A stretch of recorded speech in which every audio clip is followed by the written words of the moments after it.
तो हाँ जी मित्रों, मेरा नाम है रोहित और आपका नाम क्या है ये मुझे नहीं पता, पर इतिहास के सेकंड पेपर में कौन से क्वेश्चन आएंगे ये मैं ज़रूर बता सकता हूँ। काफ़ी समय से कुछ फ्रेंड्स कमेंट कर रहे थे, भाई इतिहास के सेकंड पेपर के इंपॉर्टेंट क्वेश्चन बता दो। तो आज उन्हीं के लिए मैं लेकर आया हूँ इतिहास के सेकंड पेपर के 7 ऐसे इंपॉर्टेंट क्वेश्चन जो आपके पेपर का गेम चेंज कर देंगे। और हाँ, अगर आपने इन क्वेश्चंस को ढंग से पढ़ लिया तो आप 50 से 60% मार्क्स आसानी से स्कोर कर लोगे। लेकिन ये क्वेश्चन मैं आपको फ्री में नहीं बताऊंगा, इसके लिए आपको मुझे कुछ देना पड़ेगा। अरे पैसा नहीं मांग रहा हूँ, बस चैनल को सब्सक्राइब कर लो। कर लिया? चलो टाइम बर्बाद नहीं करते, अब शुरू करते हैं। तो फर्स्ट क्वेश्चन है, जर्मनी के एकीकरण पर टिप्पणी लिखिए, साथ ही बिस्मार्क का योगदान भी बताओ। देखो, इस क्वेश्चन में आपको बताना है जर्मनी का एकीकरण के क्या कारण थे, क्या परिणाम थे और किन चरणों में यह एकीकरण हुआ और बिस्मार्क का इसमें क्या योगदान था। सेकंड क्वेश्चन है, औद्योगिक क्रांति से आप क्या समझते हैं, इसके कारण, परिणाम तथा इससे हुए परिवर्तनों पर टिप्पणी लिखिए।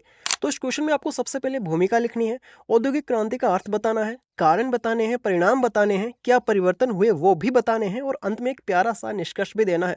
थर्ड क्वेश्चन है, राष्ट्रवाद से आप क्या समझते हैं, यूरोप में राष्ट्रवाद के उदय के कारणों का वर्णन कीजिए।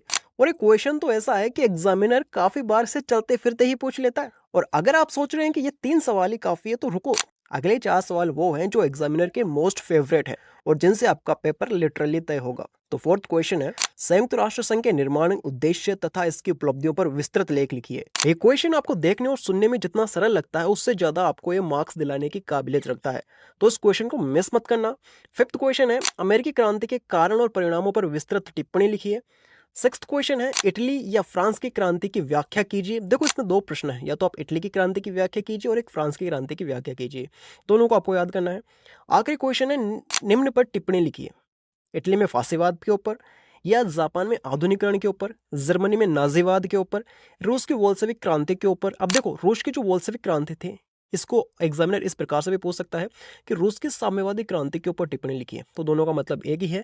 और अगर इन सब प्रश्नों को याद करने के बाद आपके पास समय बच जाता है तो आप चीन की 1911 की क्रांति और 1949 की क्रांति भी पढ़ सकते हैं। इन 7 सवालों को अगर आपने सही स्ट्रक्चर और क्लैरिटी के साथ कर लिया तो आपका पेपर एकदम सॉलिड होने वाला है। और अगर आप चाहते हैं कि मैं इस पेपर के छोटे क्वेश्चन भी लेकर आऊं तो नीचे कमेंट कर देना। और हाँ, सब्सक्राइब का बटन नीचे रखा है, दबा के जाना।